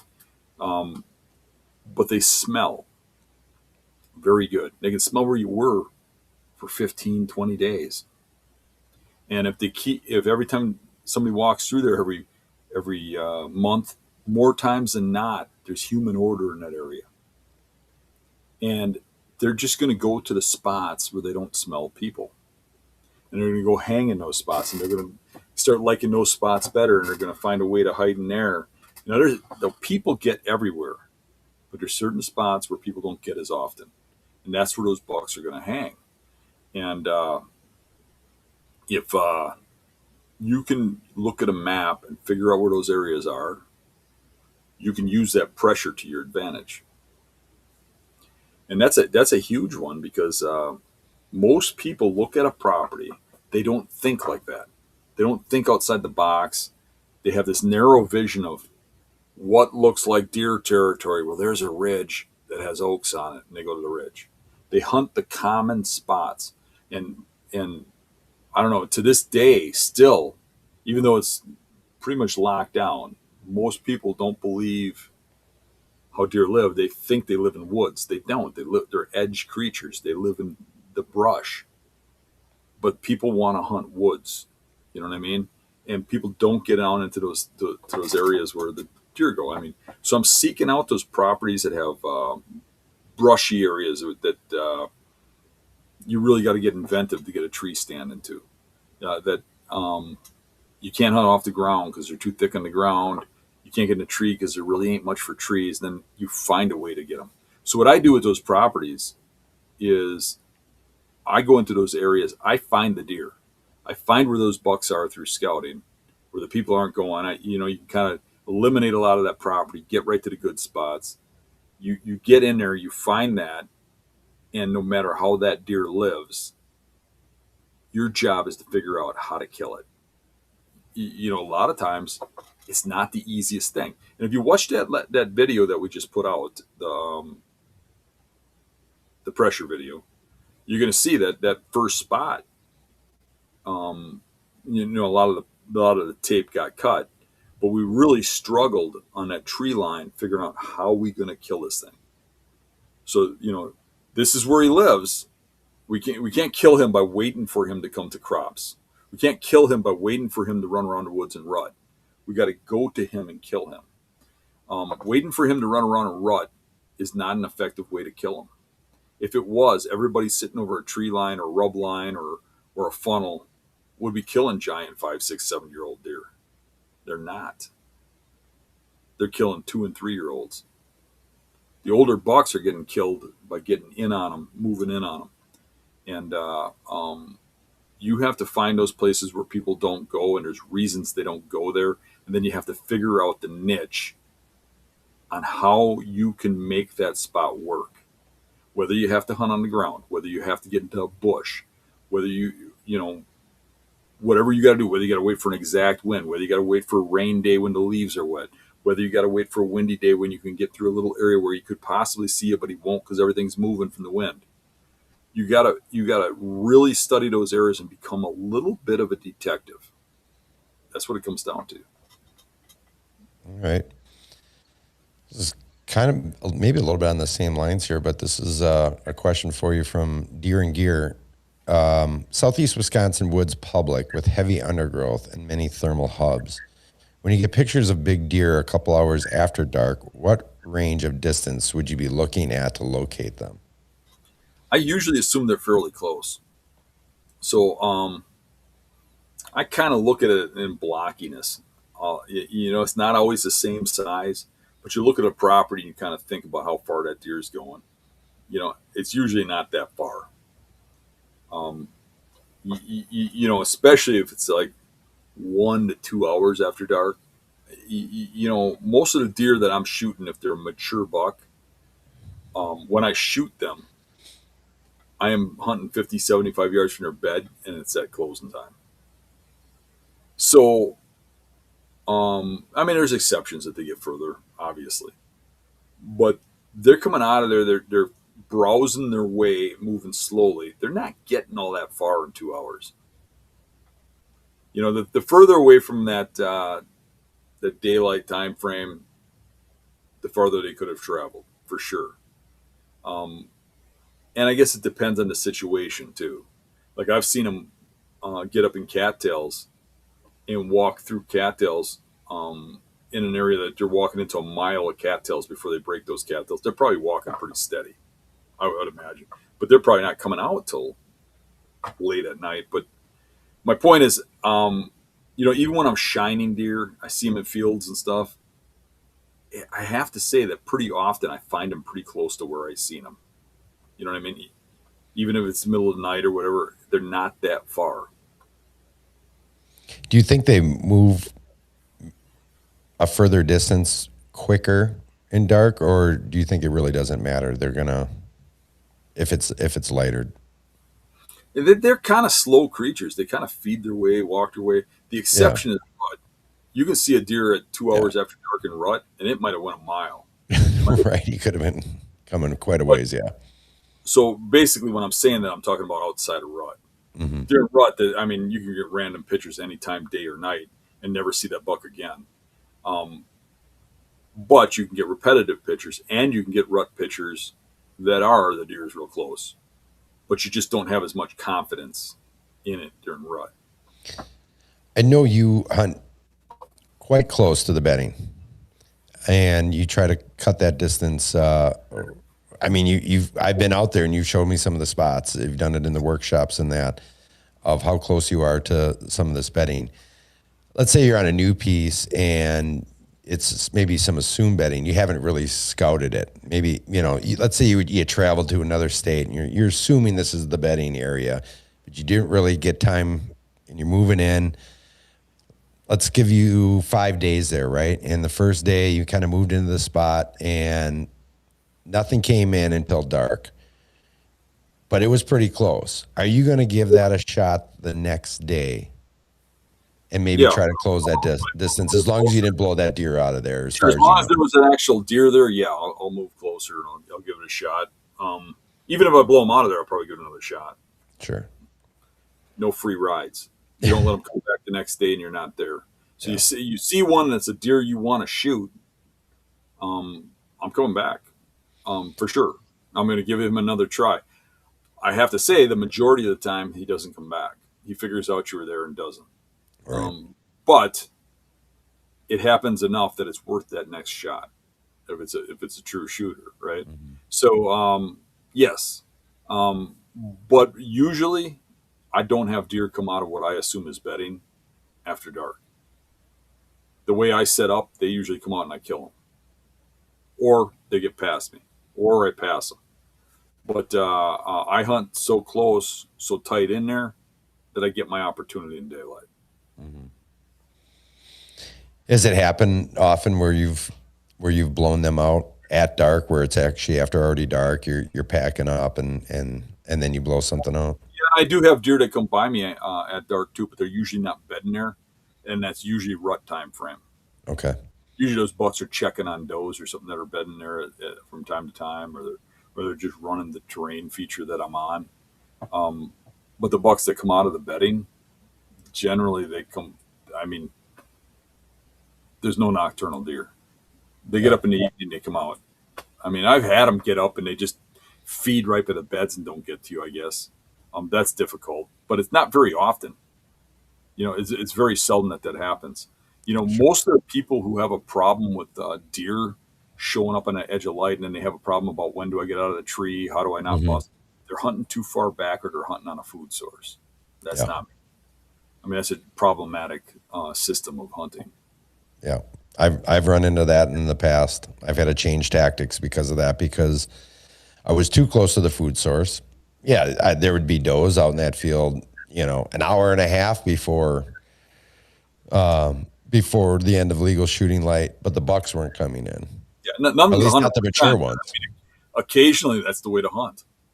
You could be on a tree line that dumps into cattails, and there's bedding out in the cattails. You're coming out of the cattails, and you've seen them get to that field at gray light, so you just sit on the edge of the field. So I mean, there's occasions when that's how you hunt. Nothing is 100%. That's just the way it is. You just lean certain ways. Matthew's asking, how close is too close to bedding for you? When deer jumps up in front of you and takes off, and you yell, Dan Infolt's an asshole, then you're too close. And if you're not occasionally busting deer out of their beds, you're probably not getting close enough. I get right to the edge. So what I want to do is get as close as I can get without being seen, smelled, or heard. Now, pre-scouted spots that I've scouted at this time of the year, I usually got them pegged to what tree I got to be in. I go in there, I scout the beds, I look at where they can see, what are the closest beds, where exactly are they sitting, what can they see, what can they hear, what can they smell, what's the thermals going to do, exactly what trees do I have an option in, how am I going to access them, how am I going to get to them. Everything's laid out, and that usually works very well for me. When it's not, when I go into a spot and I get to a point or whatever, and I think there's bedding on it, there's sign coming out of it, then I have to guess, where is he bedding? And it's easy to do because I do enough spring scouting that I see the same scenarios roll out over and over again. And any scenario I look at, I've seen something similar. So you get to a point where you just walk in and you say, well, that's where they're going to be. They're going to be bedded there. They're going to come through here, and you set up, and that's what happens. But I think it takes a little bit of scouting to get to that point. But Sure. The more spring scouting you do, spring scouting don't just show you where the deer are to hunt them in fall. It also teaches you how they bed for when you have to go into a new property and guess. Because as you'd imagine, when I go on road trips, a lot of times I'm going into areas I've never been before, and I have to figure it out. Yeah. I have to take a guess. I think I probably am a little more conservative hunting spot blind than I am if I've scouted it. Some it's obvious where they're bedding. Some you don't know. Maybe they're a little further back. Maybe it's a little thicker there. Maybe it's not as thick as you think. So you kind of played a guessing game, but generally you're close enough. You know what I mean? If you've got an eye for it, if you looked at enough bedding that you know where they're going to be. Sure. Real quick, I just want to address this question here from Steve. Hunting Beast Vest on what site? It's the huntingbeaststore.com. I'll pull it Yes. up here one more time for you guys again here. Actually, I got to drop that so you guys can see it. Huntingbeaststore.com is where you want to go to get the vest. And for those of you that didn't tune in earlier, between now and Sunday night, if you order your vest from the huntingbeaststore.com, Uncle Lou from Stealth Outdoors is going to send you a free medium Hunting Beast stealth strip roll with every purchase. So if you're thinking about it, if you've been checking out the vest that Dan's been wearing from time to time, both in the olive drab, I guess it is, and the blaze orange, you have between now and Sunday night to take advantage of getting some stealth strips for free from Uncle Lou. So thanks again, Lou, for that. Let's see. Do we have time for one more here? All right, let's pull this one up. Mr. Surf Angler, he's had some. He's thrown a few dollars our way here for a couple questions here tonight, and I can finally get to one here.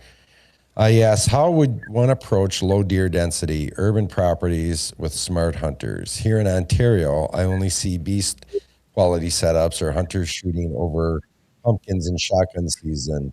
Only a few beast spots. So you're, First off, thanks for the donation there, Mr. Surf Angler. yeah, thank you. So, urban properties, you usually get away with a little more scent wise, like the deer are kind of used to people, but they aren't when you get near bedding. If that makes sense, you can kind of navigate the properties better.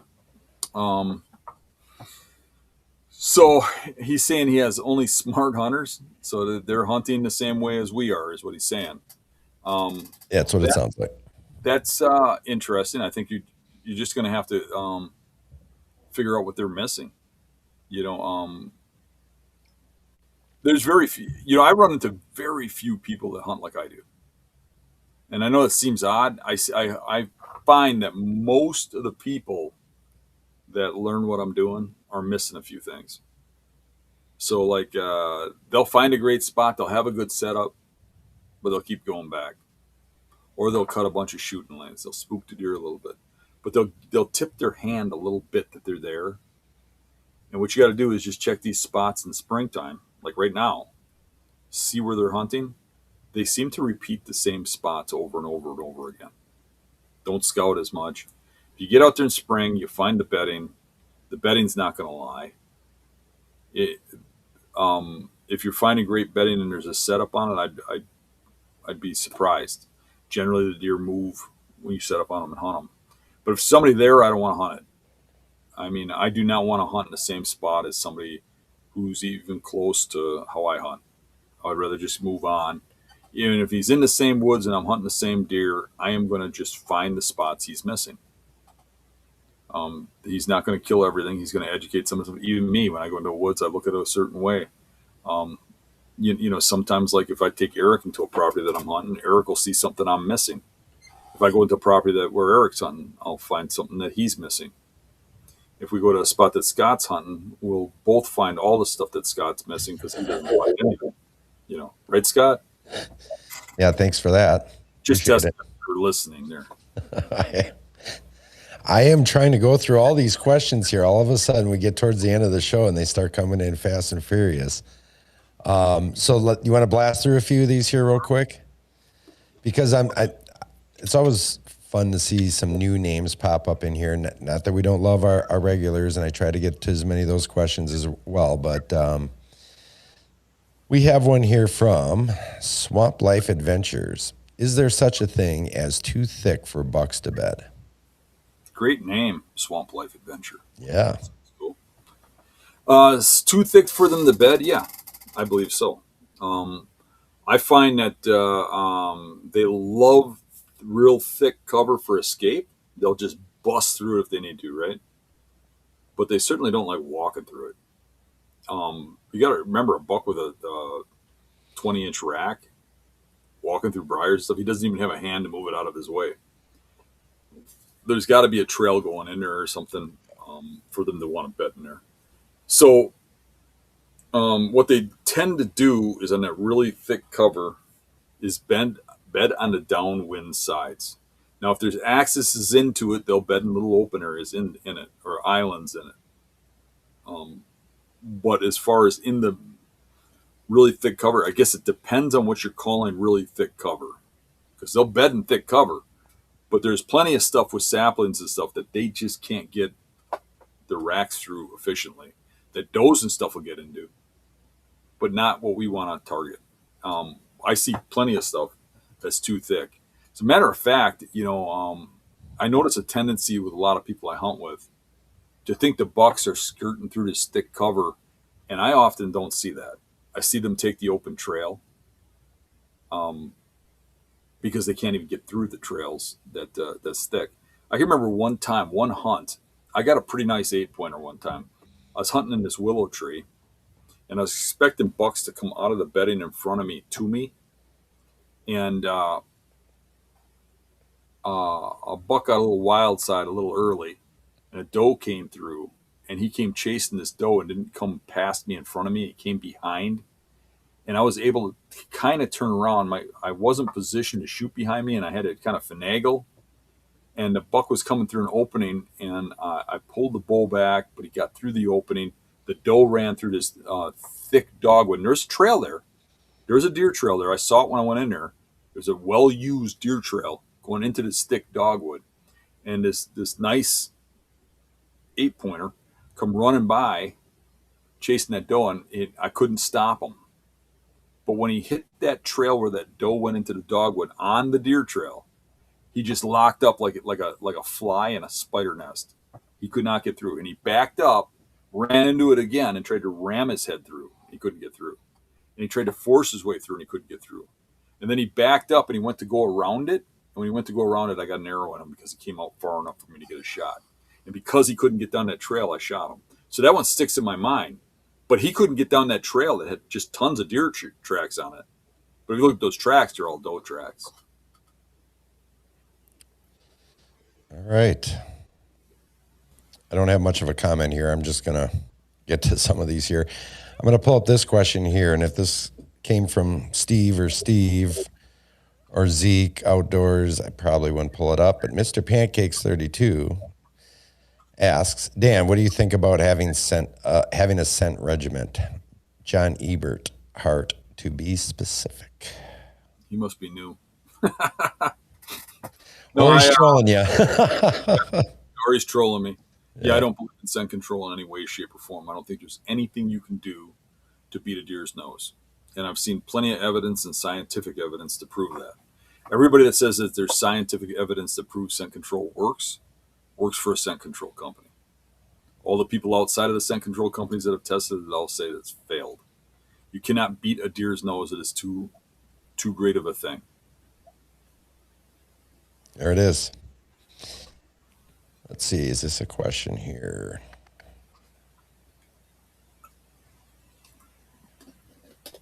Okay, it is. For future reference, guys, if you have a question, if you could start out by putting 2 or 3 question marks at the front, then I know it's an actual question, and then I can pull it up here. But Deer and Gear asked, oftentimes when I go deep into public, I find hunter sign. I've been targeting areas with heavy non-hunter pressure, hikers, bikers. Do you value remoteness and difficulty over overlooked easy access? I value both. But easy access has produced a lot of my biggest deer.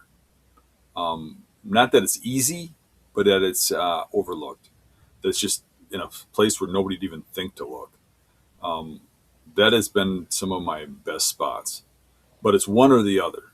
It's either you're getting to some place somebody ain't going because they really despise getting there, or you're going to some place where nobody's going because they just don't even think a deer would be there. Or it is, in an area that's easy access, but it just doesn't look like deer terrain, so people skirt around it, or they hunt the edges of it. Like often in cattail marshes, you get into the interior where there's a few trees. There's nobody out there. Nobody hunts out there. They all hunt in the woods. So you're just trying to find those spots where nobody goes. And every woods is different. Sometimes you get onto a property and people are hunting those spots. You get to the next property and they're not. But people tend to just hunt one property, as we discussed earlier in this podcast. Um, like you'll have a group of guys that are buddies and they always hunt the same property every time they go out. I'm hunting deer, not properties, so I move around a little bit. But yeah, just really it's about finding those niches. All right. Got one here. Tony didn't know about the question here, but I want to pull it up here anyways. Tony asks, have you ever seen an area where you have three scrapes in a line near a transition? What does this mean? What that really means is that there's three scrapes in a line by a transition. I don't know. It just means that there's just three scrapes there. A worked up deer can make three scrapes in a row. I had a deer this year. I think it was a little year and a half. I don't even remember what it was, but I remember what happened. I was I think it was in Kansas, and I saw a deer go into a woodlot, and I couldn't tell how big it was. I couldn't tell if it was I knew it was a buck because it was ruddish and it was the way it was traveling, but I never got a chance to see it close enough to see the headgear. So I grunted at it, and the deer came circling around, came into me, and it came in rubbing trees crazy and stuff. I mean, it was really put on a show. Got underneath me, saw me in the tree, then turned around to leave. And when he turned around to leave, he stopped by some trees that didn't previously have scrapes under them. But he was so worked up, he worked 3 or 4 scrapes right in a row. And he was throwing dirt for a mile, but worked those scrapes right in a row and walked off. So my point is, there really wasn't nothing there for him. He just got worked up over the possibility that another buck was grunting at him, right? And worked these scrapes even after seeing me. It's kind of they lay scrapes for a reason. Maybe he's worked up over a doe. Maybe he's worked up over a buck. Maybe he's just worked up and he's going through the woods searching, but he's laying on his scrapes. That really would make no difference to me. You sound a little, I don't mean to be offensive, but you sound a little sign oriented. We talk all the time about how whenever you find heavy sign, 3 scrapes, car hood scrape, giant rub, look around, where's the tree stand? Everybody's hunting like that, but nobody's killing the giant bucks, right? Nobody's doing it over and over and over again. You don't see any of these people that are hunting scrape lines, rub lines, deer sign, killing giant bucks on public land year after year. Yeah, that's true. That's not what kills them. If it did, everybody would be killing big bucks because everywhere I go, that's how they're set up. Yeah, I mean, and there's come mid-October, there's scrapes everywhere. I mean, in which scrape line are you going to hunt over? You know, you got to remember too, a deer is bedded all day long, right? He moves around his bedding area. He might get up, he moves, but for the most part, he's bedded most of the day. Then when he gets up and he moves, maybe he moves half an hour, in the morning and a half an hour in the evening in daylight. But 90 to 95% of the time he's moving and he's laying down sign is at night. Can you shoot him at night? No. So I don't really worry about sign. I worry about where that sign is located. If it's coming out of what I perceive as bedding, then it's interesting to me. If it's just rut sign or sign that he's worked up over a doe or something, all that tells me is there's a buck on the property. Yeah. I mean, don't get me wrong. It's exciting to, when you're out there and it gets to be that mid-October time and you're starting to see scrapes pop up all over the place. It's exciting to see, because there's bucks in the area. A scrape doesn't necessarily tell you what buck is there, but it's just exciting to see that that things are getting amped up and they're getting worked up.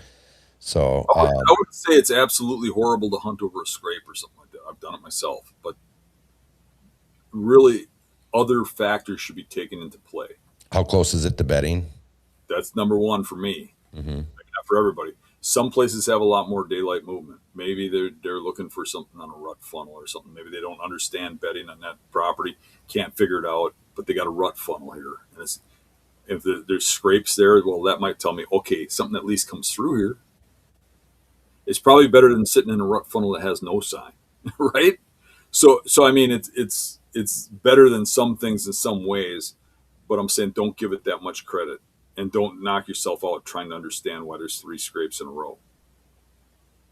The only scrapes I've ever really had extremely good success with are what I call bedding scrapes, and those are the ones where you're within 100 yards of a bed. That buck gets up from his bed, comes out and scrapes, and he's doing it in competition for another buck that's using that bedding area. And what I see is usually there's like a bedding area that has 2 distinct spots, and 2 different bucks use those spots, and they're in competition. And I've seen these a few different times in my life. You know, they're not real common. I don't find one every year, but every couple of years I'll run into a good spot like that. And generally, well, let's just look at like 3 of my top bull kills that I can think of right off the top of the bat were off of those types of scrapes. But yet I see them very seldom. When I find one, I pay attention to that if it's a bedding scrape. Really some mature bucks I've taken on those types of scrapes. But it's not a scenario you run into very often. And just general scrape lines, I've never done really good on. All right. Well, hopefully that answered your question for you. Let's take one more here. This is from Turkey Rut Hunter. Dan, what advice would you give a limited mobility hunter that can get 200 to 300 yards from his vehicle only and can't get back in the deep? I always say there's some really good spots near parking lots. Mm-hmm. And you should probably have no problem finding some of those by looking at places where guys can't park on the sides of the road. And a lot of properties are like that because of the type of highway it is or whatever. They kind of pull you to parking lots. And if you can get along those parking lots and scout the stuff along the road that still has good deer terrain, those are better than getting 200 or 300 yards straight in line with the woods from the parking lot. Those deer will live along those roads, and people just don't want to park in that parking lot and walk along the road, right? Some of the spots I found that were good were like one spot I found in Michigan that I really liked was a pretty heavily hunted piece of public, but it had some good bucks on it, had some good sign on it. And what I found was when I went in from the parking lot, there was a private property right alongside the parking lot, and you had to go in from the parking lot, but you could go out and walk around that private property, and the other side of the private property was a public corner, like a sliver that went back, and it seemed like nobody went in there. Nobody did this. Nobody walked all the way around that property and went back over by the road, and that was a really good looking spot. It had big bucks. So I guess it depends on how much mobility you got, but if you can get 200-300 yards, I don't think that's a bad option. I think that shouldn't limit you too much. It's just going to limit what areas you look at, and I think I look more at the overlooked along the road, and I think you'll find plenty of good spots. I agree. All right. Well, I feel like this is a good spot to go ahead and wrap it up. A lot of good questions, a lot of good comments. You guys have been great. The live chat has been just going crazy here tonight. So nice to see a lot of old faces and names, a lot of the usuals, and then we've seen some new people popping in here tonight as well, which always is encouraging to see as well. Any last thoughts you have, Dan? No. I just wanted to bring up, so I think it was like 4 days ago, maybe last Friday, you had you put up a post kind of having people reach out, share their business, outdoor hunting related stuff. And I just wanted to say that was a really good post. It got a lot of great reaction. It's over 700 some likes and over 600 some comments. And it was nice interacting. I followed a whole bunch of you guys, and a bunch of you guys followed me back at Midwest Racks and Rods. I know Dan started following a lot of you guys, and we'll watch for your posts and things like that, and help you guys try to grow too. I think that's what it's all about. Being a community, there's room for all of us out there. I mean, it's not a competition in this world of the outdoors and sharing information and selling products and and finding your niche out there. So good job, Dan, for putting up that post, and good job to all you guys that participated in that. So Yeah, it'd be fun. I don't know how many viewers we get. Maybe we do it on an off day or something. But to do a show about how to increase your how to have a good show, like for all these people that are doing YouTubes. I mean, there's so many people doing it now, and it can be lucrative. But how to get to the point where you're making money at it? That'd be a good podcast to have to help people. yeah, I'll sit in on the background so I can learn. You know how you just don't want. So there's two ways to do it. You can do it where you're fun, or you can do it where you're making money. I try to Right. I try to Exactly. enjoy it and make money at it while at the same time. And and some people are just in it as passion projects and a hobby in that. There's absolutely nothing wrong with that. So, do what makes you happy. Same thing with hunting. Hunt the way you want to hunt and kill what you want to kill. Do what makes you happy. Life's too short to get caught up and stress out about Yeah, I hope to see everybody things that are out at of your control. at the deer show. When is that? In 2 weeks? Yeah, 2 weeks from this weekend. So yeah, coming up. Yeah, we already talked about it once. Just wrapping up with that. But we're going to be at the Dells with Hunt Stock and with Uncle Lou, and guys come down and hang out. That's like our gathering time. Oh, absolutely. Face to face. It's always a lot of fun out there in the Dells, for sure. Look forward to seeing a bunch of you guys stop by the booths and say hi and meet Pat and Pat from Hunt Stock and say hi to Uncle Lou. And what's that? It's thundering out. Is it? Yeah. 'Tis the season. I might have to put some pants on and go outside and check this out. All right. Well, in that case, let's wrap this up before you stand up. Thanks, guys, for tuning in. We appreciate you guys, as always. We'll be back with a new episode next week, Tuesday. We're actually pretty excited about that one, and I think you guys will too. It'll be a fun show, but we'll keep you hanging by the seat of your pants. Dan's not wearing any. So good night, everybody. Have a good one. Breathe. Later.